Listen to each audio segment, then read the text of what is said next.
Hello, MotoGP fans. There's something new. Come on, let's read the full story. Don't go anywhere, okay? Meta description: Is Ducati standing on the edge of a silent civil war after Marc Marquez reportedly pockets an astonishing 294 billion Indonesian rupiah, leaving Pecco Bagnaia drowning in frustration and unanswered questions? Before you read any further, pause for a second and ask yourself this. What happens when a factory built on balance, pride, and internal harmony suddenly tilts toward one man with a legendary name and an even more legendary salary? If you love MotoGP drama, raw emotion, and the kind of tension that makes a paddock feel like a ticking time bomb, stay with this story until the end, hit like if you feel the heat, subscribe if you don't want to miss the next shockwave, and drop your thoughts in the comments because this is not just racing anymore, this is power, ego, and destiny colliding inside Ducati. The shock did not arrive with a crash, a red flag, or a dramatic last lap overtake. It arrived quietly, almost invisibly, through whispers, numbers, and a single name that has haunted MotoGP for more than a decade. Marc Marquez. When reports began circulating that the 8-time world champion was set to receive a jaw-dropping 294 billion Indonesian rupiah from Ducati, the paddock froze. Not because Marc Marquez is not worth big money, not because Ducati cannot afford it, but because of what that figure represents in a garage that already houses a reigning champion in Francesco Pecco Bagnaia. This is where the story stops being about contracts and starts becoming about human emotion. Ducati has spent years crafting an image of unity. Red bikes, red walls, red hearts beating to the same rhythm. Engineers, managers, and riders all speaking the same language of performance and respect. Pecco Bagnaia became the symbol of that project. He was not just a fast rider, he was Ducati's own. Groomed, trusted, defended, and crowned. His championships were not only personal victories but proof that Ducati's philosophy worked. Then suddenly, Marc Marquez enters the frame, carrying with him a salary that screams hierarchy before a single lap is turned. The number itself is explosive. 294 billion Indonesian rupiah is not just a paycheck. It is a statement. It tells sponsors, engineers, mechanics, and most painfully, the other rider in the garage, who the sun is supposed to orbit around.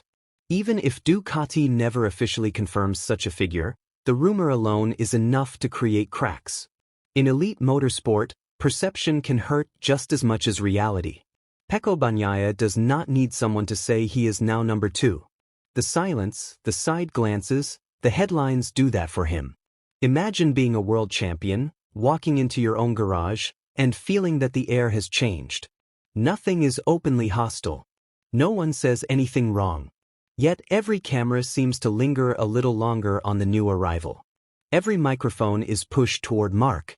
Every question is about how Ducati will adapt to him, how the bike suits him, how his feedback will shape development.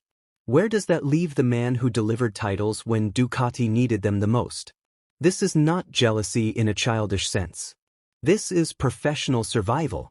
Marc Marquez's presence alone is destabilizing. He does not need to say a word. His career speaks for him. He is the rider who broke records, broke rivals, and sometimes broke himself in the process. Ducati knows exactly what it is buying. Experience, aggression, a champion's mentality, and a global magnet for attention. That attention converts into sponsorship value, merchandise sales, and worldwide headlines. From a business perspective, 294 billion Indonesian rupiah starts to look less insane. From a sporting perspective, it becomes a gamble that could either elevate Ducati into an unstoppable empire or tear it apart from within. Pecco Bagnaia's frustration, if it exists, does not need to be shouted to be real. Riders at this level are masters of control, at least on the outside. The frustration leaks through subtle signs. A sharper tone in interviews. Shorter answers. A body language that feels heavier. Bagnaia has always been composed, almost surgical in how he handles pressure. But pressure changes shape when it comes from inside your own team rather than from a rival on another bike. Fighting Yamaha, Honda, or KTM is one thing. Fighting the shadow of Marc Marquez in your own colors is something else entirely. There is also the question Ducati cannot escape, even if it tries. But Why bring Marc Marquez into a project that was already winning? The answer lies in fear as much as ambition. MotoGP history is ruthless. Teams that stop evolving die quickly. Ducati may have dominated recently, but they have seen how quickly fortunes can change. They have seen Marc Marquez almost single-handedly destroy their hopes in the past while riding inferior machinery. Putting him on the best bike is a way of eliminating a threat by absorbing it. Yet absorbing a threat does not neutralize its energy. It redirects it inward. Inside Ducati's walls, engineers must now balance two very different philosophies. Bagnaia is smooth, methodical, and deeply in tune with the Desmacedici's current DNA. Marquez is explosive, adaptive, and famous for bending machines to his will. Whose feedback carries more weight? Whose complaints trigger faster updates? Whose riding style shapes the future version of the bike? These are not academic questions. They determine lap times, championships, and careers. The salary figure amplifies every decision.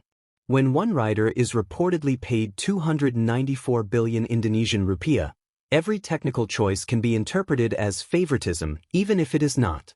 If Ducati brings a new part and Marquez gets it first, the narrative writes itself. If Bagnaia gets it first, questions arise about whether Ducati is protecting its champion or trying to keep the peace. The team becomes trapped in a web of interpretation, where every move is scrutinized by fans, media, and rivals who are more than happy to pour fuel on the fire. Emotionally, this is where the story becomes heavy. Pecco Bagnaia is not just defending a title. He is defending his identity. For years, he has been Ducati's future. Now that future looks shared or worse, threatened. Frustration does not always explode. Sometimes it hardens. Sometimes it sharpens focus to an almost dangerous level. The terrifying possibility for the rest of the grid is that Bagnaia channels this tension into pure performance, riding not just to win but to prove something. The equally terrifying possibility for Ducati is that this internal pressure becomes too much, leading to mistakes, miscommunication, and fractures that rivals will exploit mercilessly. Marc Marquez, for his part, steps into this storm with the calm of someone who has lived through worse. He has been loved, hated, feared, and doubted. He knows what his presence does to a team. He also knows that results silence almost everything. If he wins early, the 294 billion Indonesian rupiah becomes justified overnight. If he struggles, every rupiah becomes ammunition for critics. The margin for error is razor thin. This is not a comeback fairy tale. This is a high-stakes experiment under the brightest possible spotlight. Fans are already choosing sides. Some see Ducati's move as ruthless brilliance, the final piece of an unstoppable puzzle. Others see it as arrogance, an unnecessary risk that disrespects the champion who carried the brand. Social media pulses with speculation, mockery, excitement, and anger. Every leaked number, every quote, every awkward pause in an interview is dissected like evidence in a trial. MotoGP has always thrived on drama, but this feels different. This feels personal. The question that refuses to go away is simple and brutal. Can Ducati keep both lions fed? History suggests that teams with two alphas rarely find lasting peace. One eventually demands more space, more control, more recognition. When salaries, status, and legacy collide, something has to give. Will it be Bagnaia's patience? Will it be Marquez's dominance? Or will Ducati's carefully constructed harmony be the ultimate casualty? As the season looms, the silence before the storm grows louder. Tests, races, and lap times will soon replace rumors. Yet the emotional undercurrent will not disappear. Every victory will be analyzed through the lens of money and hierarchy. Every defeat will be magnified by the question of whether Ducati made the right choice. 294 billion Indonesian rupiah is no longer just a number. It is a symbol of risk, ambition, and the fragile psychology of elite competition. So ask yourself again, and don't answer too quickly.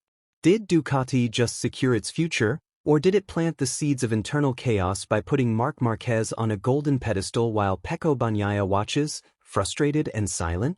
If this story made your pulse rise, if you feel the tension just reading it, make your voice heard.